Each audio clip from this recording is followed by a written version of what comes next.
संसद में चर्चा होगी। शेप में या यू शेप में हो जाए। कोई भी ऐसा काम नहीं होने देते थे जिसमें हिंसा हो। तो हमारी इंटेस्टाइन में एक गट बैक्टीरिया होता है।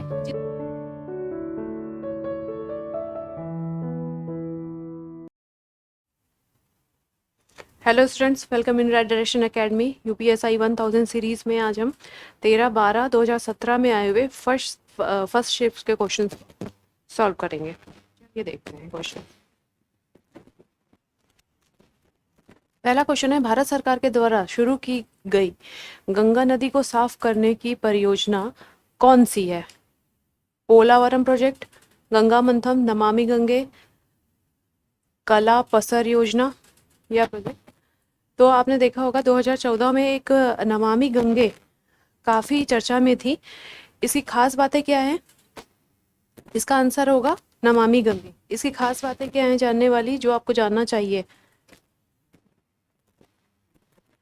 सबसे पहले तो ये 2014 में लाई गई केंद्र प्रायोजित परियोजना थी। क्या थी? केंद्र प्रायोजित परियोजना थी।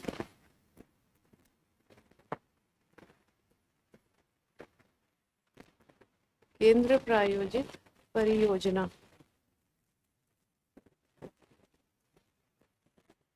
जिसमें 100% किसका कंट्रीब्यूशन था? केंद्र का कंट्रीब्यूशन था। दूसरी क्या है कि ये एक फ्लैगशिप परियोजना थी। क्या थी ये? फ्लैगशिप परियोजना।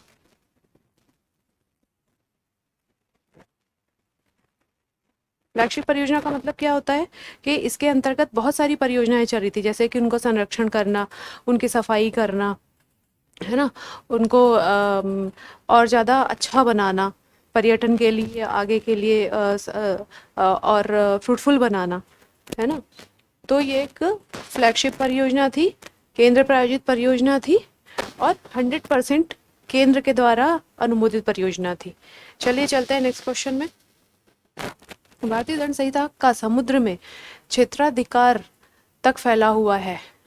ऑप्शन ए है 12 समुद्री मील, ऑप्शन बी 12 मील, सी 8 समुद्री मील, ऑप्शन डी है 8 मील।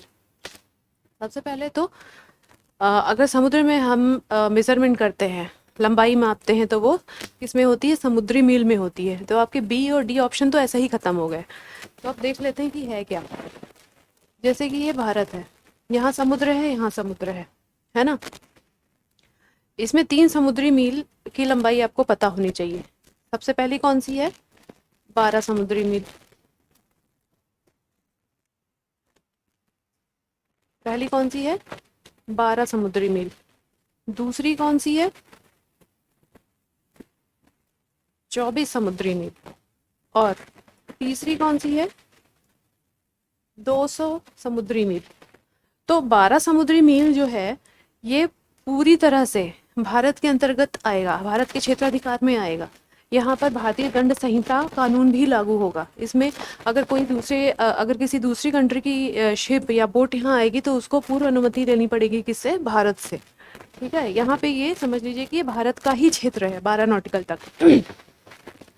24 नॉटिकल में क्या है? 24 समुद्री मील में क्या है? 24 समुद्री मील में ये है कि इसमें जितने भी वित्तीय मामले होते हैं, वित्तीय मामलों का क्षेत्राधिकार 24 समुद्री मील तक होता है। ठीक है, तो 24 में क्या आ जाएगा? वित्तीय क्षेत्राधिकार आ जाएगा भारत का।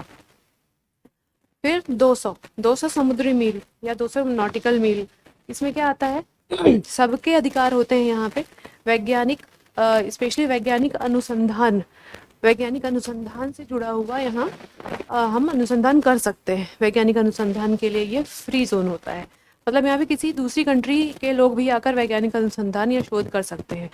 तो इसमें अगर समुद्र में क्षेत्राधिकार की बात होती है तो हमारे पास 3 पॉइंट है। एक 12, दूसरी 24 और तीसरा है 200। तो 12 में पूर्ण क्षेत्राधिकार प्राप्त है, 24 में हमें वित्तीय क्षेत्राधिकार प्राप्त है और 200 में हमें वैज्ञानिक अनुसंधान के लिए या शोध के लिए क्षेत्राधिकार प्राप्त होता है। तो इसका आंसर क्या हो जाएगा? ऑप्शन ए, 12 समुद्री मील। ठीक है। चलिए नेक्स्ट चलते हैं। वर्ष 2017 में बनी भारतीय महिला संस्था की पहली अध्यक्षा कौन थी? Option A Annie Besant, option B madam Blavatsky, option C Aruna Asaf Ali और option D Sarojini Naidu. Basically जितनी भी ये चारों महिलाओं के जो नाम दिए हुए हैं, चारों ने भारतीय इतिहास में बहुत बड़े बड़े काम किए हैं। तो इसका आंसर हम अभी सिर्फ एनी बेसेंट पे जाते हैं। इसका आंसर है एनी बेसेंट। एनी बेसेंट ने भारतीय महिला संस्था जो स्थापित की थी 2017 में, ये भारत में महिलाओं के उत्थान के लिए, शैक्षणिक और राजनीतिक उत्थान के लिए बनने वाली एक पहली संस्था थी, जिसने महिलाओं के समानता के अधिकार की बात की थी कि महिलाओं का भी अधिकार होता है। इस बात पर मुद्दा उठाया था कि इसके पहले पता ही नहीं था कि अच्छा महिलाओं के भी अधिकार होते हैं। तो इस महिला संस्था से, भारतीय महिला संस्था से ये पता चला कि अच्छा महिलाओं को भी समानता के अधिकार प्राप्त हो सकते हैं। ठीक है, इसलिए ये भारतीय महिला संस्था 1917 की ये संस्था बहुत इम्पॉर्टेंट है ना। इसको आप किसी ऐसे में या फिर किसी, जैसे आप पीएससी के एग्जाम्स देंगे तो या यूपीएससी में ऐसे में यूज़ कर सकते हैं आप, और इतनी नॉलेज होनी चाहिए आपको। तो इसका आंसर क्या होगा? Annie Besant. चलिए नेक्स्ट क्वेश्चन देखते हैं।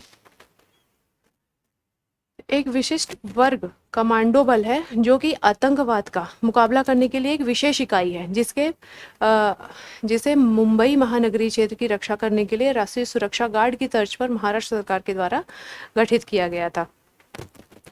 बेसिकली 2010 में एक टास्क फोर्स का गठन किया गया था। कौन सी टास्क फोर्स थी वो? फोर्स 1।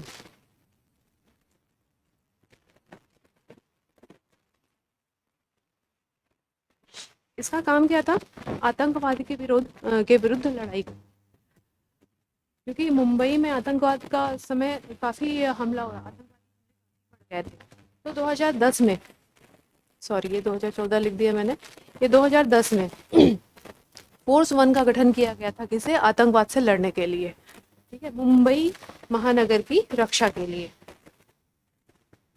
चलिए नेक्स्ट क्वेश्चन है। भारत के संविधान को 1946 के कैबिनेट मिशन योजना के तहत गठित एक संविधान सभा के द्वारा तैयार किया गया था। इस संविधान सभा में संविधान तैयार करने के लिए समितियां बनाई गई थी। तो कैबिनेट मिशन योजना के तहत जो समितियां बनाई गई थी, उनकी संख्या के बारे में पूछ रहा है। ऑप्शन है आपके 10, 7, 13 और 15। तो कितनी समितियां बनाई गई थी? 13 समितियां बनाई गई थी। मुख्यतः जो राज्य से और संघ से संबंधित समितियां थी, उसके अध्यक्ष कौन थे? जवाहरलाल नेहरू थे। और एक और बहुत इंपॉर्टेंट समिति है प्रारूप समिति, जिसके अध्यक्ष थे बी अम्बेडकर साहब, है ना, BR अम्बेडकर साहब। तो ये दो समितियां आपको याद रखनी है। एक अगर राज्य से संबंधित कोई भी समिति आती है, या फिर केंद्र से संबंधित या संघ सूची से संबंधित अगर समिति आती है, तो ये दो चीज़ें आप याद रखिए कि राज्य और संघ से संबंधित सूचियों के अध्यक्ष में जवाहरलाल नेहरू होंगे और प्रारूप समिति के अध्यक्ष BR अम्बेडकर होंगे। ठीक है, तो इसका आंसर क्या होगा? 13, ऑप्शन सी। ब्लीचिंग पाउडर बनाने के लिए निम्नलिखित में से किस गैस को शुष्क चूने से गुजारा जाता है? अमोनिया, हाइड्रोजन, कार्बन डाइऑक्साइड या क्लोरीन? सबसे पहले आपको पता होना चाहिए कि ब्लीचिंग पाउडर का फॉर्मूला क्या होता है। ब्लीचिंग पाउडर का फॉर्मूला होता है CaOCl2। जब भी O आ जाता है किसी फॉर्मूले में, तो इसको क्या कहते हैं हम? हाइपो। तो इसका क्या नाम है? कैल्शियम हाइपोक्लोराइड, है ना, कैल्शियम हाइपोक्लोराइड। तो ये ब्लीचिंग पाउडर का फॉर्मूला है। ये बनता कैसे है? ये बनता है कैल्शियम हाइड्रोक्साइड से, जिसको अभी क्या कहा इन्होंने? शुष्क चूना। इसको शुष्क चूना कहते हैं, ड्राई कैल्शियम। इस पर क्लोरीन गैस गुजारी जाती है, तो हमें प्रोडक्ट क्या मिलता है? Bleaching powder. ठीक है, प्लस बाय प्रोडक्ट क्या मिलता है हमें? H2O। तो ब्लीचिंग पाउडर का फॉर्मूला ये है CaOCl2, कैल्शियम हाइपोक्लोराइड। और ये कैसे बनता है?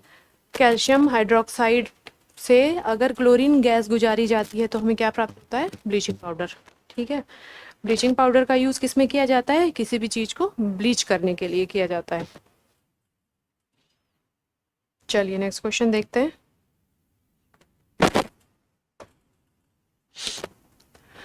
निम्नलिखित को भारत के मुस्लिम समुदाय की नवीनतम सामाजिक, आर्थिक और शैक्षणिक स्थिति पर एक रिपोर्ट तैयार करने के लिए भारतीय प्रधानमंत्री के द्वारा 2005 में अधिकृत किया गया था।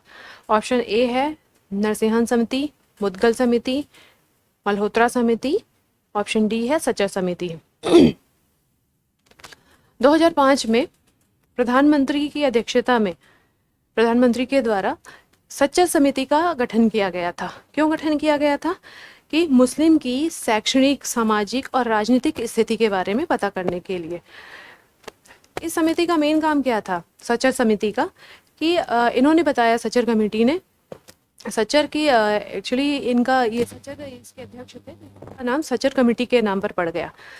सच्चर जी ने बताया कि मुस्लिम आबादी 14% से 17% तक की पॉपुलेशन होल्ड करती है भारत में, लेकिन ब्यूरोक्रेसी में इसका परसेंटेज कितना है? सिर्फ 2.5 का योगदान है। 2.5% का योगदान है कितनी पॉपुलेशन में? जबकि भारत की 14 से 17% तक की आबादी मुस्लिम्स की है, पूरी आबादी में से, और ब्यूरोक्रेसी में इसका योगदान सिर्फ 2.5% का है। तो सच्चर कमेटी ने ये बताया कि बेसिकली इनके पिछड़ेपन का कारण है शैक्षिक स्तर इनका निम्न होना। तो जब मुस्लिम कम्युनिटी में अगर शिक्षा का स्तर अच्छा हो जाए तो अपने आप ही सामाजिक स्तर और राजनीतिक स्तर पर इनका सुधार होगा। इस कमेटी की अनुशंसा पर आज तक विचार चल रहा है ना। लेकिन इन्होंने जो अनुशंसा दी थी, इसमें बेसिकली शैक्षिक स्तर को सुधारने का इनका मुख्य फोकस था। तो जब भी मुस्लिम समुदाय की सुधार के लिए बात की जाती है तो आपको हमेशा याद रखना चाहिए कि इसका आंसर क्या होगा? सच्चर समिति। सच्चर समिति ने अपनी रिकमेंडेशन 2006 में फिर प्रधानमंत्री को दी थी। उन्होंने रिकमेंडेशंस में शैक्षणिक, सामाजिक और राजनीतिक स्तर पर सुधार करने के लिए शिक्षा को बेसिक बनाया था, अपना आधार माना था। ठीक है, चलिए। निम्नलिखित नियुक्तियों में से कौन सी भारत के राष्ट्रपति द्वारा नहीं की जाती है? ऑप्शन ए है कैबिनेट सचिव, ऑप्शन बी है लोकसभा अध्यक्ष, ऑप्शन सी है संघ लोक सेवा आयोग के अध्यक्ष और राज्यों के राज्यपाल। तो आपने देखा होगा कि राष्ट्रपति अभी तक, जैसा कि आपने देखा होगा, न्यूज़पेपर पर पढ़ते होंगे आप या फिर न्यूज़ में सुनते होंगे कि राष्ट्रपति के द्वारा देश के जितने भी उच्च पद हैं मोस्टली राष्ट्रपति के द्वारा नियुक्ति की जाती है। लेकिन लोकसभा अध्यक्ष के बारे में बात करें तो लोकसभा अध्यक्ष की नियुक्ति राष्ट्रपति के द्वारा नहीं की जाती है ना। इसका आंसर क्या हो गया? Option B. तो लोकसभा अध्यक्ष के बारे में अगर हम थोड़ा समझें तो ये होते क्या हैं? बेसिकली जैसे आप स्कूल में पढ़ते थे तो क्लास का एक मॉनिटर होता था। तो अध्यक्ष जो होता है, बेसिकली लोकसभा अध्यक्ष, ये क्या करता है? मॉनिटरिंग करता है। तो इसकी नियुक्ति कौन करता है? इसको कौन नियुक्त करता है? राष्ट्रपति तो नहीं करता है। कौन नियुक्त करता है इसको? इसकी नियुक्ति कौन करता है? प्रोटेम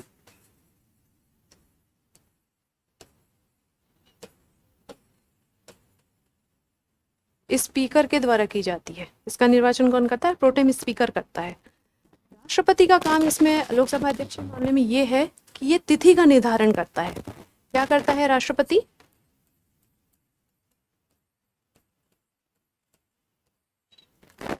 लोकसभा अध्यक्ष के लिए तिथि का निर्धारण करता है। तिथि का निर्धारण क्या है? कि ये बताता है कि इस डेट में, इस दिनांक में आप लोकसभा अध्यक्ष का चुनाव करिए, है ना। तिथि का निर्धारण कौन करता है? राष्ट्रपति करता है। अच्छा, एक बात और जानने वाली है, जैसे कि राष्ट्रपति अपने पद की शपथ लेते हैं, प्रधानमंत्री अपने पद की शपथ लेते हैं। कौन से पद की शपथ लेते हैं? राष्ट्रपति पद की शपथ लेंगे, प्रधानमंत्री पद की शपथ लेंगे। लेकिन जो लोकसभा अध्यक्ष है, ये कभी भी लोकसभा अध्यक्ष पद की शपथ नहीं लेगा। ये शपथ लेंगे किसकी? लोकसभा सदस्य के रूप में शपथ लेंगे। ठीक है। तो हो सकता है कभी क्वेश्चन ये पूछे, क्योंकि ये बहुत कम लोगों को पता है, और कॉमन सेंस ये कहता है कि हाँ लोकसभा अध्यक्ष है तो लोकसभा अध्यक्ष पद की शपथ लेगा, ओथ लेगा। लेकिन लोकसभा अध्यक्ष जब भी निर्वाचित होता है तो वह लोकसभा सदस्य पद की शपथ लेता है। ठीक है, आगे हम और डिटेल में इसको पढ़ेंगे, अलग से क्लास ले लूँगी मैं इसकी। तो इसमें याद रखने वाली बातें क्या हैं? इसका निर्वाचन कौन करता है? प्रोटेम स्पीकर के द्वारा किया जाता है। और राष्ट्रपति इसमें क्या रोल अदा करता है? राष्ट्रपति की क्या भूमिका होती है? ये तिथि निर्धारण करता है। ठीक है, चलिए बाकी तो आपको पता ही है। कैबिनेट सचिव, संघ लोक सेवा आयोग के अध्यक्ष और राज्यों के राज्यपाल, इन सब की नियुक्ति कौन करता है? राष्ट्रपति के द्वारा की जाती है। निम्नलिखित में से कौन सा समवर्ती सूची का एक हिस्सा नहीं है? दंड प्रक्रिया संहिता, शस्त्र, आग्नेयास्त्र, गोला बारूद और विस्फोटक, फौजदारी कानून, भारतीय दंड संहिता। तो 7वीं अनुसूची में जब भी समवर्ती सूची की बात आती है तो इसमें हमें कुछ बातें याद रखनी पड़ेंगी, जैसे कि क्या है 7वीं अनुसूची, है ना।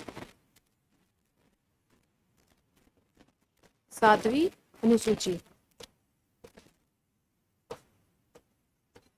इसमें क्या किया गया है?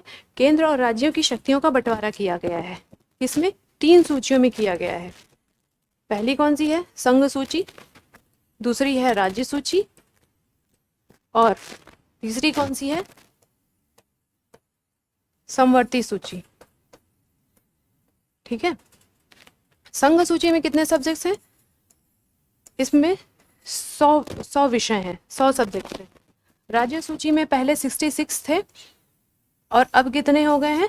62। जब संविधान निर्माण हुआ था तब राज्य सूची के विषय 66 थे, अब 62 हो गए हैं। इसमें समवर्ती सूची में कितने हैं? 52। ये 62 या 61 है, इसको आप एक बार देख लीजिएगा। ठीक, तो समवर्ती सूची में कितने हैं? 52। तो जब भी अगर इस तरह का क्वेश्चन आता है तो हम 100 सब्जेक्ट या फिर 52 या फिर 61 सब्जेक्ट इस सूची में क्या है, राज्य सूची में क्या है या फिर समवर्ती सूची में क्या है। बेसिकली आपको एक फंडा बताती हूँ कि आप राज्य सूची के मुख्य विषयों को याद रखें। राज्य सूची के कौन से हैं मुख्य विषय?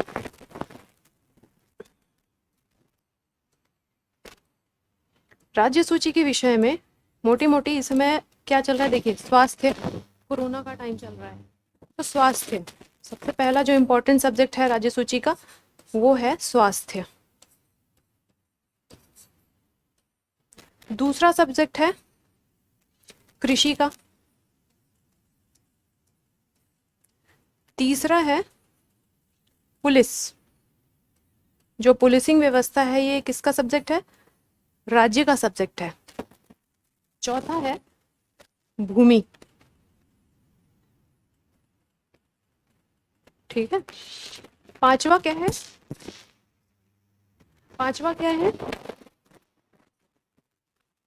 शराब। शराब से संबंधित जितने भी कानून होते हैं या फिर इसमें टैक्स होते हैं, ये कौन निर्धारित करता है? राज्य निर्धारित करता है। ठीक है, तो राज्य सूची के कुछ सब्जेक्ट्स को आप याद रखिए, बाकी आप देख के पता लगा सकते हैं कि संघ सूची में कौन से सब्जेक्ट्स आ सकते हैं। संघ सूची में वही सब्जेक्ट आएंगे जो कि देश की यूनिटी के लिए, उसके सोवेरेनिटी को बनाए रखने के लिए, संघात्मक व्यवस्था को बनाए रखने के लिए जरूरी होगा। ठीक है, आप इसमें आप देख के बताइए। देखिए, शस्त्र और आग्नेय शास्त्र, गोला बारूद, अगर ये हम राज्य को दे दें तो ये थोड़ा गलत हो जाएगा, है ना। तो शस्त्र है, फिर किसी देश ने हमला कर दिया तो संघ के पास इसका अधिकार होना चाहिए, तो इसका ऑप्शन क्या होगा?